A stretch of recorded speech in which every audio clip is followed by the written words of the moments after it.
Batalha épica perto de Novopavlovka. Tanques pegam fogo, os russos levam uma surra e recuam. Você nunca viu nada assim. Um soldado ucraniano foi ferido, capturado, mas assustou tanto os russos que eles acabaram se rendendo também. As forças de defesa atacaram com mísseis o campo de treinamento dos ocupantes na direção de Zaporizhia. Dezenas de oficiais mortos. Explosões na região de Belgorod destruíram tudo. Muitos soldados russos, necrotérios de Belgorod lotados, atentado contra Zelensky na Polônia, preso sabotador recrutado pela Rússia. Putin quebrou a promessa feita a Trump. Fim da trégua energética. A Rússia está atacando o setor de energia com mísseis. Os EUA entrarão na guerra em 72 horas em caso de nova agressão. A Casa Branca chocou a Rússia com garantias de segurança. Na Polônia, um drone desconhecido atacou uma base militar. A Rússia triplicou a produção dos mísseis Iskander, tudo graças à China. Meu nome é Catarina Nesterenko e agora vamos às principais notícias. Mas antes, deixe seu like neste vídeo e inscreva-se no canal. Vídeo. Aqui pelo YouTube. Vamos começar com a notícia da linha de frente. Os russos fizeram mais uma tentativa de ataque na região de Novopavlovka.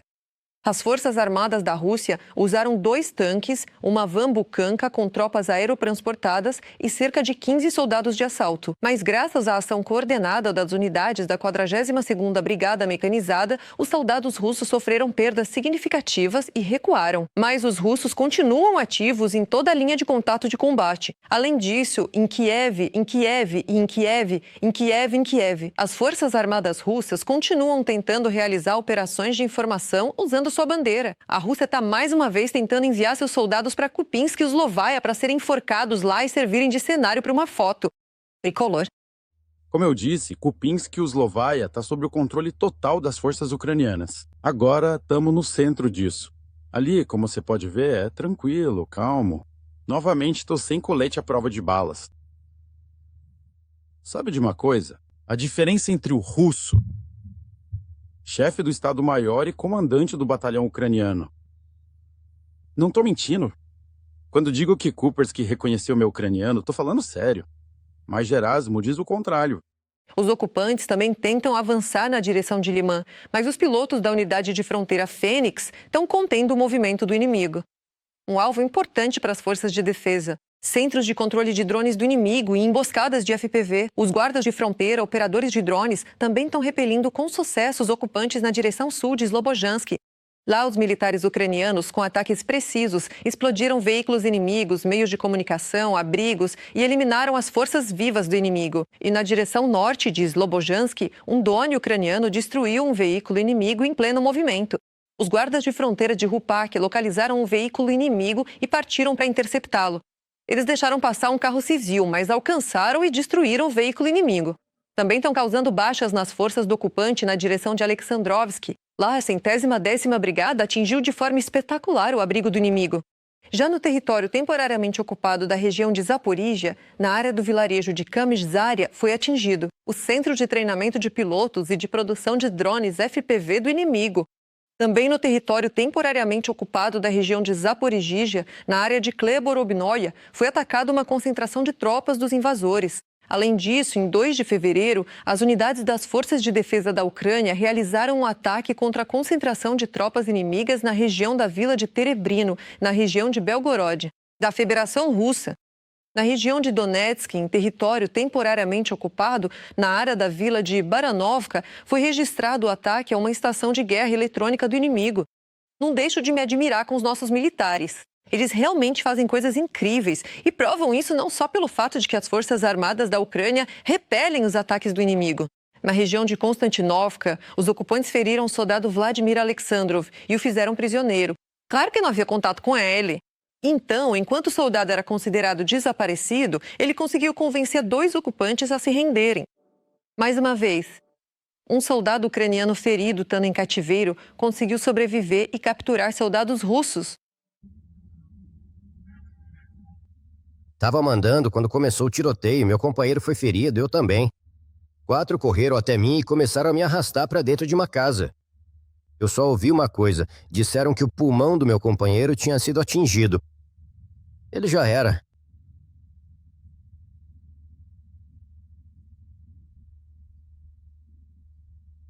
Depois, 2 deles, que estavam bem, foram deixados para trás, abandonados. Ficamos sozinhos por 2 dias. Eu disse para eles, me deem o rádio. Vou tentar contato com os meus, porque para vocês tanto faz. Vai dar merda. Vai dar merda para mim e para vocês. Assim, pelo menos os nossos vêm buscar a gente. E vocês vão ficar vivos, e eu também vou ficar vivo. Eles conversaram e decidiram que seria assim mesmo. Eles me deram o rádio, largaram os fuzis e eu entrei em contato com os meus. E aí, devagarzinho, as coisas começaram a andar. Meus camaradas vieram e tiraram a gente de lá. Peço que apoiem as Forças Armadas da Ucrânia e, se não puderem ajudar financeiramente, escrevam palavras de apoio para eles nos comentários. Eu sei que eles assistem a gente. A Ucrânia continua se recuperando após um ataque massivo russo. E nesta noite, a Federação Russa atacou cidades ucranianas com 521 drones Shahed e mísseis. Sob ataque estavam Kiev e região, as regiões de Vinnytsia, Dnipropetrovsk, Sumy e Kharkiv, Zaporizhia, Donetsk, Odessa, Poltava e Chernihiv.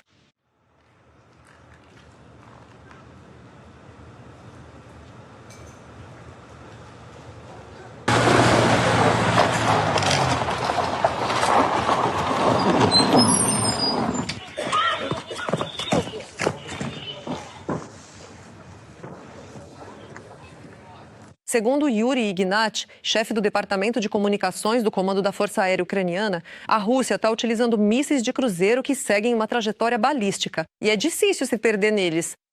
O X-22 e outros mísseis deste tipo, mísseis de alta velocidade, embora sejam considerados mísseis de cruzeiro, é assim que os denominamos. Por exemplo, se forem mísseis de cruzeiro, eles atacam seguindo uma trajetória balística. Ou seja, eles sobem muito alto, voam dezenas de quilômetros a uma velocidade enorme e atacam como balísticos, descendo em direção aos alvos. Tipo como o próprio Kinzhal. Particular, estamos falando do míssil X-22. Para derrubá-lo, são necessários os Patriots, mísseis dos quais não há o suficiente. Mas ainda assim, os Patriots estão funcionando. Na internet apareceram imagens da interceptação do míssil hipersônico Tsirkon na noite passada.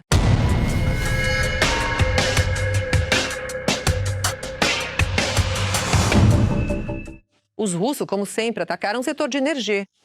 A Rússia mirou na usina termoelétrica de Kiev. Em Dnipro, a usina termoelétrica de Predniprovsk foi atacada e em Vinnytsia, a de Leidzinska. A extensão dos danos ainda está sendo apurada, mas já há notícias sobre a usina termoelétrica atacada na região de Kharkiv. Uma das principais usinas termoelétricas da cidade, segundo um deputado do Conselho Regional de Kharkiv, não pode ser recuperada. Há informações gerais sobre danos graves em uma das principais usinas termoelétricas da cidade de Kharkiv. Assim, Terekov falou sobre 800 casas, um pouco mais, das quais hoje deve começar a ser drenada a água, porque a restauração dessa usina termoelétrica, por enquanto, é impossível. Neste momento, digamos assim. Devido ao dano crítico, foi declarada a situação de emergência em Kharkiv por causa da usina termoelétrica. 105 mil assinantes em mais de 900 prédios ficaram sem aquecimento. Mas os russos atacam não só os objetos da infraestrutura energética, mas também aqueles que a restauram. Herder informa que os ocupantes tentaram atacar com mísseis X-22 os trabalhadores da DTEK e da Ukrenergo, que estavam no processo de restauração da subestação, na região de Kiev após o bombardeio noturno. Mais uma vez, repito, a Rússia é um país de terroristas. Lendo os comentários dos episódios anteriores, vejo que muitos nos assistem do Cazaquistão, Moldávia, Europa e até do DEUA. Nós, ucranianos, somos muito gratos pelo apoio de vocês e temos orgulho de ter espectadores tão sensatos. Escreva nos comentários deste episódio de qual país você nos assiste e se aí apoiam nossa luta contra o Império, tudo mal. Sempre leio seus comentários com muito prazer. E nós, por enquanto, continuamos. Agora vem a parte mais interessante. O fato de a Rússia atacar a Ucrânia era óbvio. Enfim, isso foi dito no Kremlin, declarando que a chamada e o cessar-fogo energético está em vigor até 1º de fevereiro. Mas enquanto mísseis voavam sobre nós, o presidente do DEUA afirmava que Putin não atacaria o setor energético ucraniano. Eu perguntei a ele se não poderia parar o bombardeio por uma semana para não lançar mísseis contra Kiev ou qualquer outra cidade. E ele concordou em fazer isso. Isso já é alguma coisa, Bem, esse alguma coisa nós já sentimos, ouvimos e até vimos. A Rússia, que quebrou a promessa, foi comentada até por Zelensky. E o presidente da Ucrânia diz que ou a Federação Russa, uma semana dura 4 dias, ou então a Federação Russa está apostando na guerra. O presidente dos Estados Unidos disse que era preciso se abster de ataques durante uma semana. Essa foi uma decisão muito importante. Na verdade, isso começou na noite de quinta para sexta. E na noite de hoje, na nossa opinião, os russos quebraram a promessa. Ou seja, ou a Rússia agora acha que uma semana tem menos de 4 dias em vez de 7, ou eles realmente estão apostando na guerra, só estavam esperando os dias mais frios deste inverno. Quando, em grande parte do território da Ucrânia, faz mais de 20 graus negativos Celsius. Mas vamos voltar ao Trump. Essas não são todas as declarações do presidente do ZEUA. Ele diz que, em relação à resolução da guerra entre Ucrânia e Rússia, em breve pode haver boas notícias. Notícias. Acho que estamos muito bem com a Ucrânia e a Rússia. Pela primeira vez digo, acho que talvez em breve teremos boas notícias. Pode haver boas notícias, pois há avanços. O secretário de Segurança, Rustam Umerov, prevê resultados na troca de prisioneiros. Em breve você ouvirá resultados concretos. Este é um projeto em andamento, que está em curso desde 2022. Quanto ao processo de negociação, há menos detalhes específicos disponíveis. Sabemos que as conversações trilaterais em Abu Dhabi estão agendadas para começar hoje. Não sabemos que tipo de anotações serão usadas na reunião. Mas ontem, após o ataque à Ucrânia, o presidente Zelensky declarou que a Federação Russa, com esse ataque, praticamente sabotou as medidas de desescalada propostas pelo ZEUA após o último encontro em Abu Dhabi. Foi uma proposta muito sensata. Vamos mostrar ao mundo inteiro, às nossas sociedades, que estão sendo dados passos em direção à desescalada. Vamos começar com esses passos de desescalada de um encontro para o outro. Assim, basicamente, os americanos propuseram logicamente para o próximo encontro. E era assim que deveria ser, para que houvesse um próximo encontro. Depois, as partes continuaram a discutir outros caminhos para a desescalada. Como vemos, o encontro não foi adiado por culpa do lado ucraniano. Foi adiado para quarta ou quinta-feira. E vocês sabem, sim, o encontro foi adiado por motivos que vieram de outros lados. Ou seja, do nosso ponto de vista, tudo deveria ter acontecido. A demonstração, a desescalada deveria ter continuado. Mas, mesmo assim, isso não aconteceu.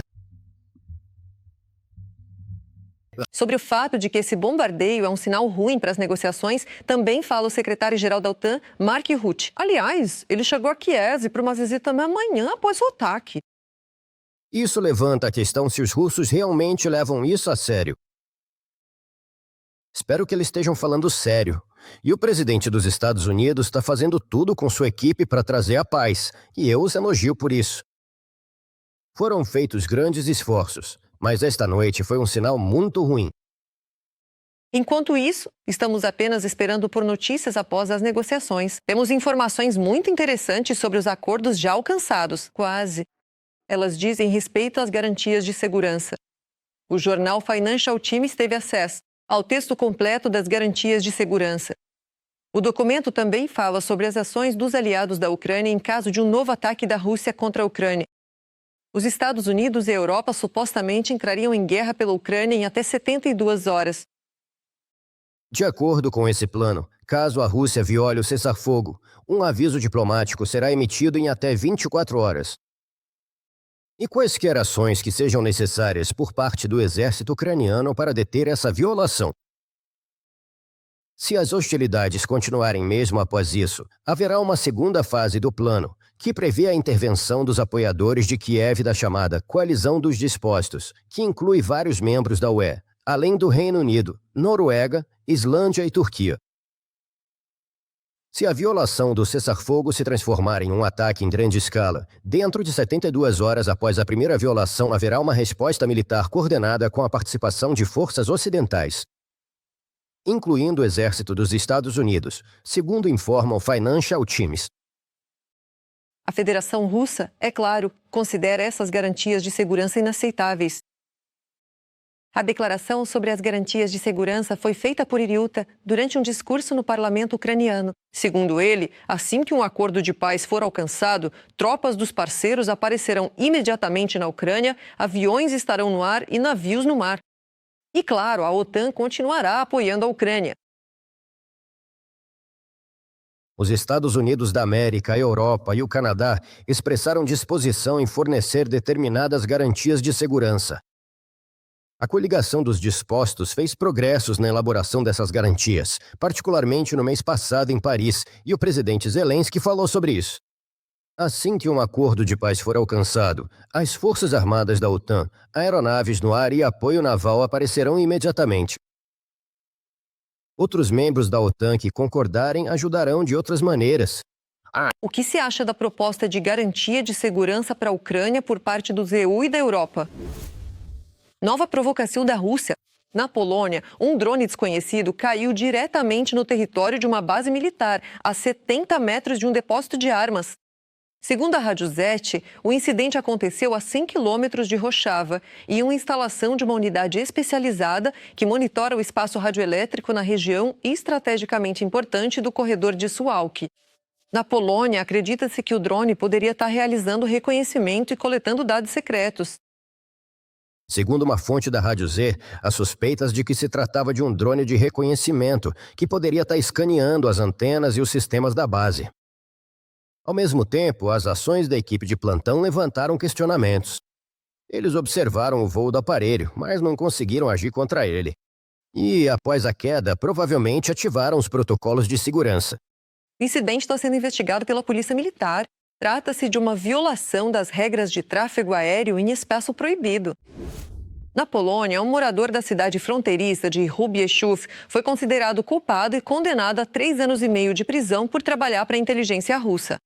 A publicação polonesa, a RMF24, informa que se trata de Paweł, de 50 anos, que foi recrutado pela inteligência militar russa e coletava informações úteis para eles.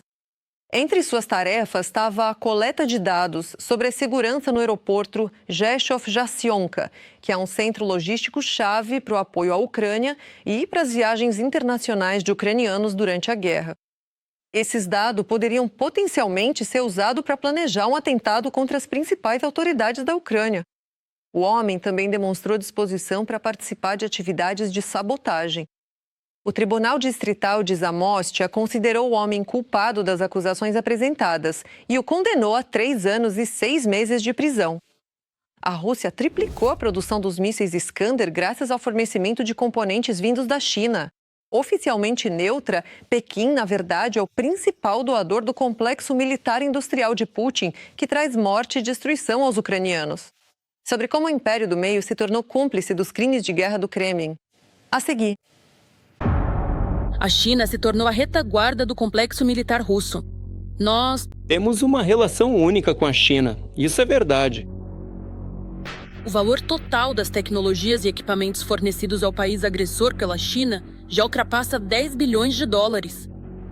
Essa dependência das exportações, claro, coloca a dependência da Rússia em relação à China se tornará ainda maior, o que está totalmente em consonância com os objetivos da China de absorver gradualmente a Federação Russa. A China tornou-se cúmplice dos crimes de guerra de Putin e está ajudando o Kremlin a aumentar sua produção de armas. No setor de defesa, a China aumentou significativamente as exportações de bens prioritários para a Rússia, ou então bens de uso dual, incluindo chips, pad de computador, máquinas-ferramenta, radares e sensores. Todos eles fazem parte da lista dos produtos mais críticos, cuja exportação para a Rússia foi proibida por 39 países, incluindo o Reino Unido e o EUA. Segundo uma investigação do Telegraph, a China está fornecendo máquinas especializadas para a Rússia. Elas são compradas em volumes enormes.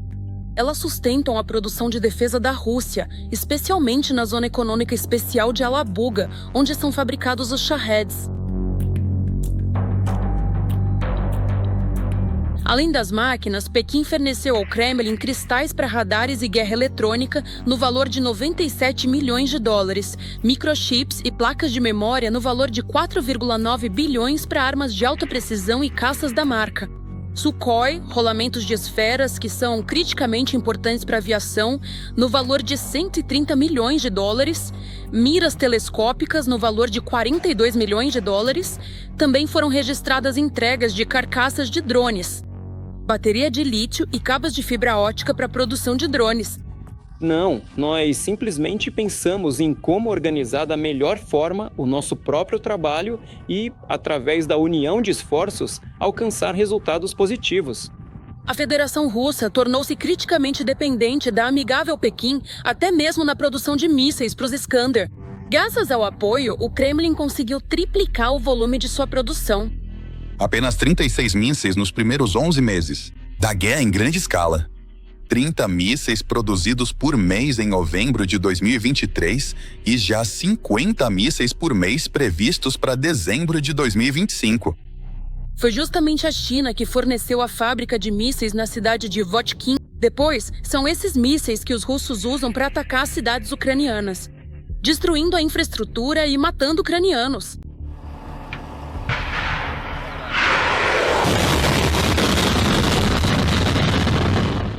Após o anúncio da trégua energética, a Rússia lançou um Iskander-M e 111 drones contra a Ucrânia.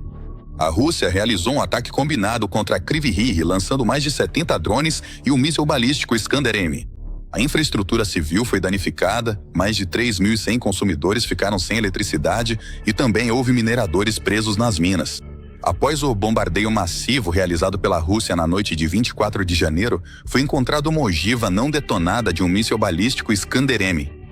Em 2024, a China forneceu cerca de 70% das importações russas de um componente-chave do combustível para mísseis balísticos. Apesar de o Ministério das Relações Exteriores da China ter rejeitado a acusação de que Pequim fornece equipamentos especializados e máquinas para a Rússia, atualmente a China é um parceiro comercial fundamental do país agressor. A participação dela no comércio exterior com a Rússia aumentou quase 34%. Ao longo desses anos, especialmente desde o ataque em grande escala à Rússia e à Ucrânia, na prática, a China substituiu com seus produtos e serviços quase todos os setores tecnológicos da Federação Russa. O Kremlin não possui capacidade produtiva própria suficiente para fabricar esses produtos em volumes adequados. Já o setor industrial de grande escala da China permite a fabricação de armas em série. A China já entrou em todos os setores-chave da economia russa e, em muitos deles, destruiu o que não lhe era conveniente. E aquilo que podia ser útil para si, simplesmente passou a comandar. A China viu vantagem nisso. Além do lucro, há a troca de tecnologias. Jornalistas analisaram imagens de um avião da Força Aérea do Exército Chinês e perceberam que os bombardeiros estavam armados com mísseis aerobalísticos KD-21, que são análogos ao quinjal russo. Não se descarta que o míssil chinês tenha sido desenvolvido com base nele. Essa história lembra muito o que aconteceu antes na União Soviética, quando o Estado direcionava todos os seus esforços exclusivamente para o complexo militar-industrial, enquanto todo o segmento civil ficava estagnado ou era totalmente dependente das exportações. Moscou está perdendo a iniciativa, tornando-se o parceiro júnior de Pequim. A economia da Federação Russa terminou o ano de 2025 em uma crise profunda. Os preços do petróleo caíram para o menor nível em 5 anos. A receita com a exportação de petróleo caiu cerca de 20%. Os Estados Unidos aumentaram a pressão das sanções. Trump assinou uma lei bipartidária que amplia significativamente o escopo das restrições. E a União Europeia está se preparando para aprovar o 20º pacote de sanções contra o Kremlin.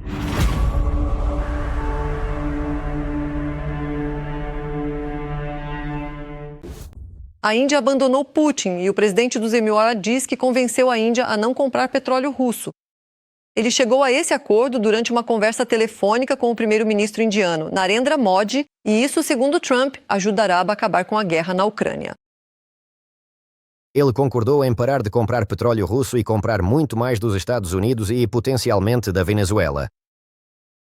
Isso ajudará a acabar com a guerra na Ucrânia, que está acontecendo agora, com milhares de mortos a cada semana.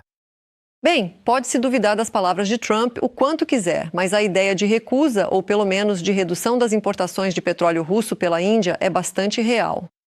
Porque isso já aconteceu, por exemplo, em dezembro, após a imposição de sanções do Zekresawa contra a Lukoil russa. A Índia reduziu a importação de petróleo russo em 50%. Quanto à nova proposta de fornecimento de petróleo para a Índia, a Reuters já havia informado que os EUA planejam retomar a venda de petróleo venezuelano para que o país possa substituir as importações do petróleo russo. E um detalhe importante para entender o papel da Índia. Desde o início da guerra em grande escala da Federação Russa contra a Ucrânia, a Índia se tornou a principal compradora do petróleo russo. O Kremlin já reagiu à declaração de Trump. O porta-voz de Putin, Dmitry Peskov, disse que ainda não receberam nenhuma notícia da Índia sobre a recusa do petróleo russo. Nós, é claro, acompanhamos tudo isso com muita atenção, todas as notícias a esse respeito. Naturalmente, levamos muito a sério as declarações do presidente Trump, as registramos cuidadosamente e as analisamos. E respeitamos as relações bilaterais entre os Estados Unidos e a Índia, mas damos igual importância ao desenvolvimento de nossa avançada parceria estratégica com a Índia, entre a Rússia e a Índia. Isso é o mais importante para nós e pretendemos continuar a desenvolvê-lo globalmente, nossas relações bilaterais com Nova Delhi. E é isso que fazemos. Pode... Para esclarecer, a Índia realmente se recusou a comprar petróleo russo? Até o momento não recebemos nenhuma declaração de Nova Delhi sobre este assunto. Você acha que Trump conseguirá conquistar a Índia? A Hungria, cujo líder, ONU, mantém relações muito cordiais com Putin, continua a promover e proteger os interesses do Kremlin na União Europeia. E hoje vamos falar de gás novamente. Em Budapeste, ele entrou com um processo contra a UE por se recusar a fornecer gás russo. O ministro das Relações Exteriores da Hungria, Péter Szijjártó, chama a decisão do Parlamento Europeu de sanção velada e insiste que os funcionários europeus foram longe demais. Em primeiro lugar, Bruxelas não tinha o direito de tomar tal decisão, pois proibir a importação de fontes de energia só é possível no âmbito de sanções, e para isso é necessária uma decisão unânime.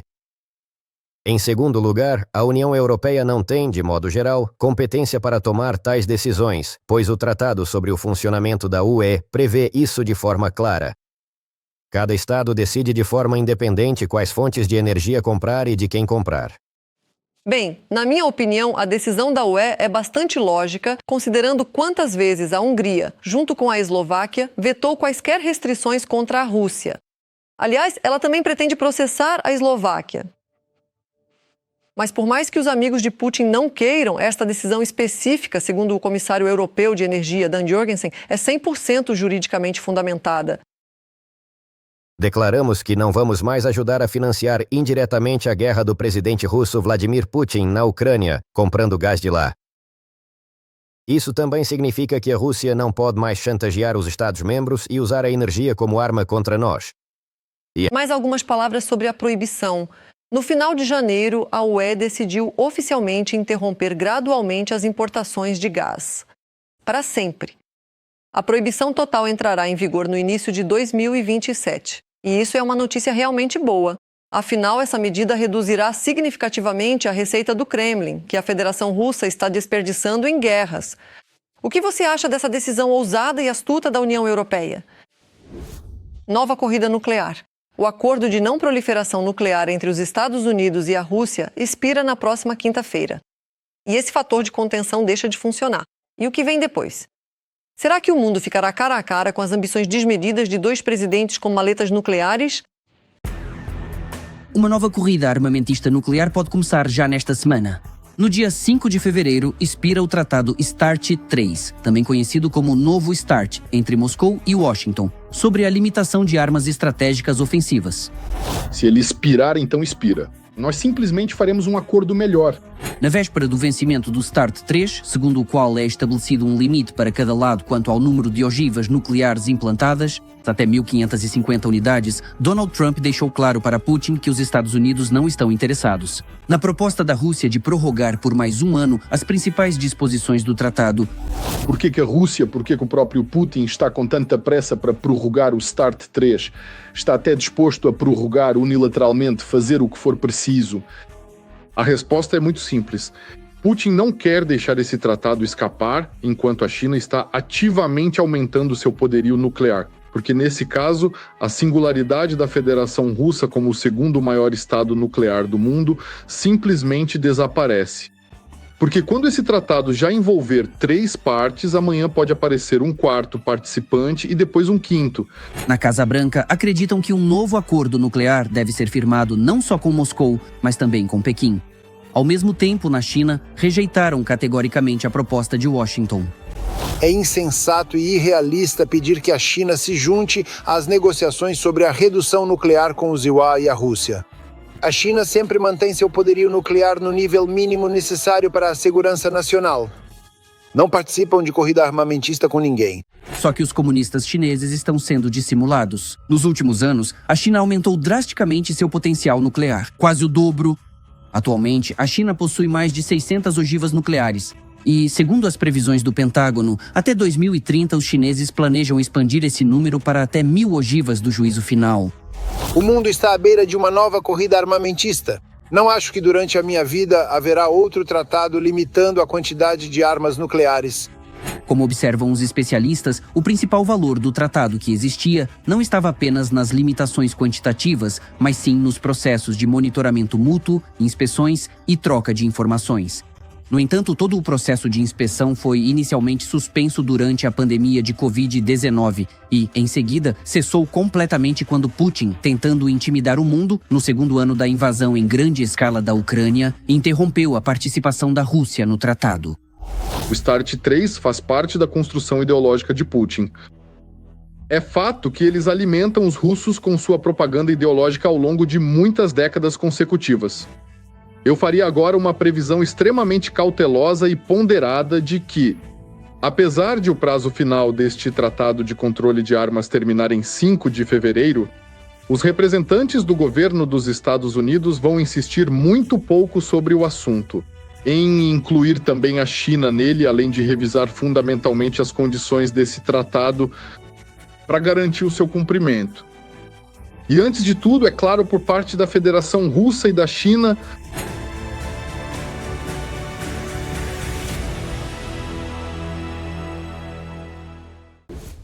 a Ucrânia e a OTAN concordaram com as prioridades de cooperação em defesa aérea, F-16 e HIMARS, e de modo geral. O ministro da Defesa, Mikhail Fedorov, se reuniu com representantes da OTAN responsáveis pela parceria com a Ucrânia. Como o novo ministro da Defesa começou a lidar com a situação nas Forças Armadas da Ucrânia, contaremos em nossa reportagem. O novo ministro da Defesa da Ucrânia, Mikhail Fedorov, começou a reformar o exército ucraniano a passos largos, o que provocou uma histeria entre os apoiadores de Putin. De fato, ele é um organizador competente na produção de drones. E agora ele estabeleceu a meta de aumentar as perdas das Forças Armadas da Federação Russa para 50 mil por mês, graças aos drones. E, em geral, considero que este é um inimigo bastante sério, um desafio sério. A primeira e principal declaração do novo ministro é aumentar as perdas dos soldados russos para irreversíveis 50 mil. Fazer com que o custo da guerra para a Rússia seja tão alto que ela simplesmente não consiga suportar. Parar o inimigo pela força. Parem o inimigo pela força. Ele apresentou detalhadamente um plano de caráter tático, estratégico e operacional geral de ação. O plano em questão não apresenta meras setas significativas desenhadas no mapa, nem devaneios teóricos, nem nada dessa verborragia genérica que costumamos ver. Este é, de fato, o plano de trabalho estruturado do novo ministro que acaba de assumir o cargo. Encaixado em apenas 5 palavras e um único número. Este plano estratégico visa matar aproximadamente 50 mil orcs russos no campo de batalha. Mensal. O conteúdo é bastante conciso e extremamente construtivo. Além disso, é totalmente realista. Correspondentes de guerra reclamam que tal número é totalmente realista, já que Putin e sua liderança militar não querem abandonar a ideia de ataques com carne. Se falarmos especificamente de perdas, digamos, este é o indicador-alvo desejado, é isso mesmo? Infelizmente, isso pode ser alcançado com bastante sucesso. Não faz muito tempo, Magyar noticiou que deduziu a cifra de alvos atingidos, especificamente de pessoal, confirmados em mais de 30 mil. Ou seja, basicamente, isso é o que recebemos em nossas tropas em um mês.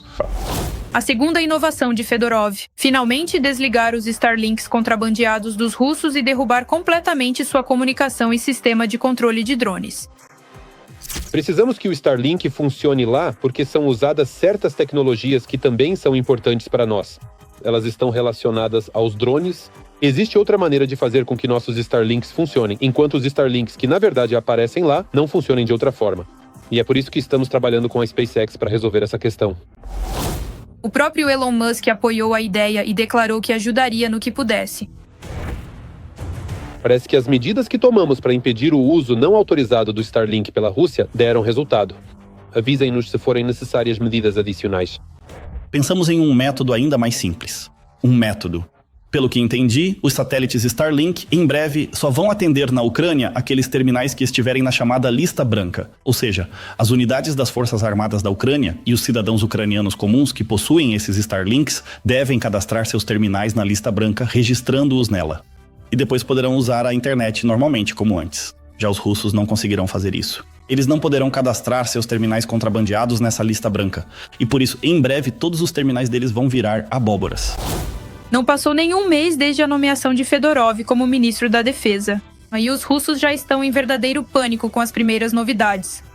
O que vai acontecer a seguir, só podemos imaginar. Mas vai ser muito interessante de assistir. A Rússia está reconstruindo a infraestrutura militar na fronteira com a Finlândia. Em Petrozavodsk, capital da República da Carélia, começou a restauração do antigo quartel soviético. No local está sendo registrada a presença de equipamentos militares. Que sinais a Rússia está tentando enviar ao Ocidente dessa forma e o que a Ucrânia tem a ver com isso? Veja em nossa reportagem. A Rússia começou a restaurar e expandir a infraestrutura militar na República da Carélia, perto da fronteira com a Finlândia e países da OTAN.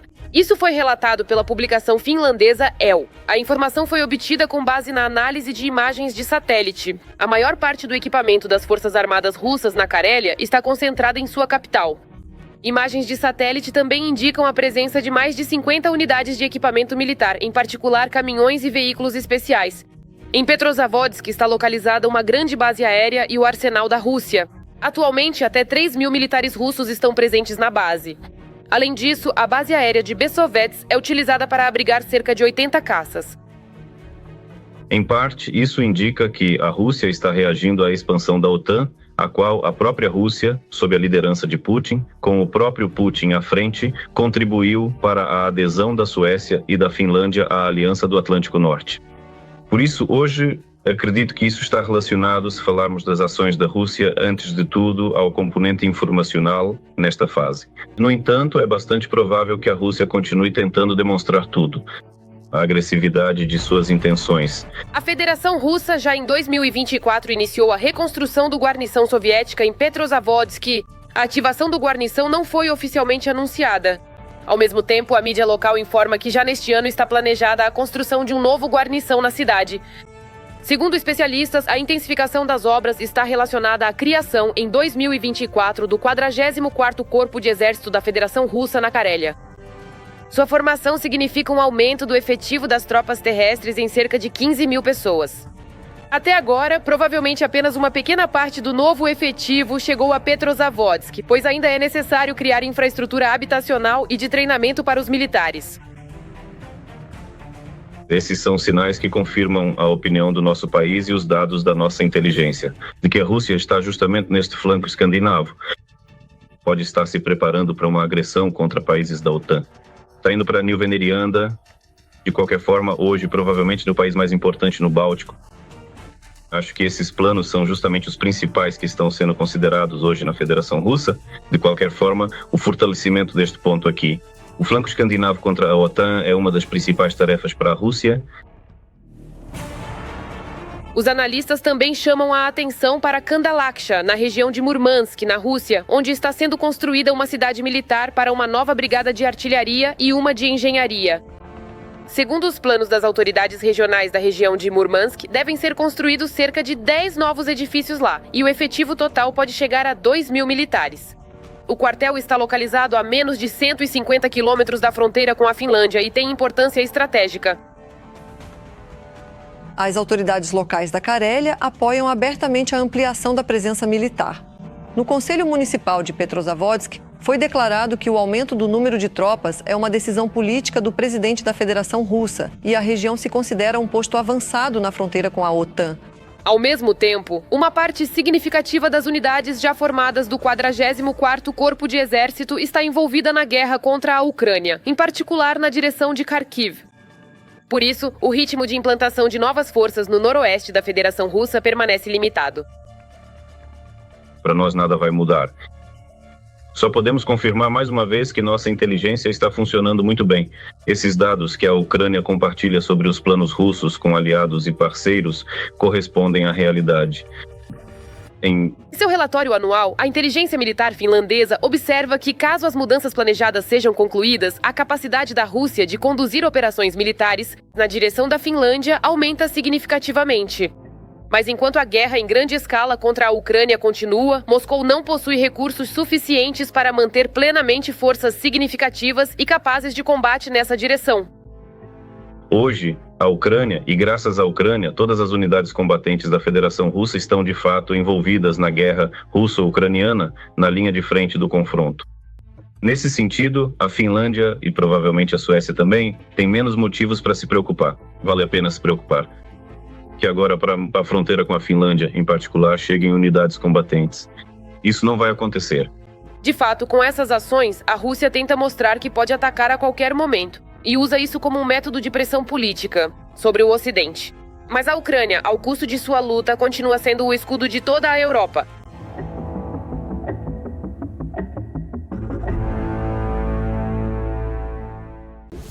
Enquanto a Ucrânia e seus parceiros insistem que atletas russos e bielorrussos não têm lugar no esporte mundial, mesmo com status neutro, as organizações esportivas continuam ultrapassando todos os limites. O presidente da Federação Internacional de Futebol, Gianni Infantino, que também é amigo de Putin, propõe cancelar a proibição de participação de russos em competições. Nós devemos fazer isso. Com certeza. Porque essa proibição não trouxe nenhum resultado. Ela só causou ainda mais decepção e ódio. A proposta de Infantino já recebeu resposta na Ucrânia. O ministro das Relações Exteriores, Andriy Sybiga, chamou o chefe da FIFA de degenerado moral e comparou sua proposta de retorno dos russos ao futebol de alto nível com a participação da Alemanha nazista nas Olimpíadas de 1936. 679 meninas e meninos ucranianos nunca poderão jogar futebol. A Rússia os matou. E ela continua matando cada vez mais enquanto os degenerados morais propõem suspender as proibições, apesar da incapacidade da Rússia de acabar com a guerra. Mas isso ainda não é o fundo do poço. Há também outras notícias sobre o grande esporte. Enquanto a FIFA apenas pensa em trazer os russos de volta à Federação Mundial. O taekwondo já permitiu que russos e bielorrussos competissem sob suas próprias bandeiras. No entanto, isso também não é tudo. A Federação de Bobsled e Skeleton permitiu a participação de russos que apoiam a guerra nas competições. Em meados de dezembro, 7 atletas russos de Skeleton adquiriram status neutro. Victoria Fettel, Elena Frolova, Polina Kniazeva, Polina Tiurina, Daniil Romanov, Vladislav Semenov e Jeremias Zikov. Mais tarde descobriu-se que alguns deles são militares do exército russo e apoiadores da guerra contra a Ucrânia. Em particular, há alguns anos, fontes russas e o site oficial do CSKA informaram que Romanov era soldado raso da companhia esportiva, CSKA Sochi. Não posso chamar isso de outra coisa senão vergonha. É isso por hoje. Deixe seu like neste vídeo e não se esqueça de se inscrever no nosso canal Ucrânia Hoje, para não perder nossos próximos episódios. Até a próxima!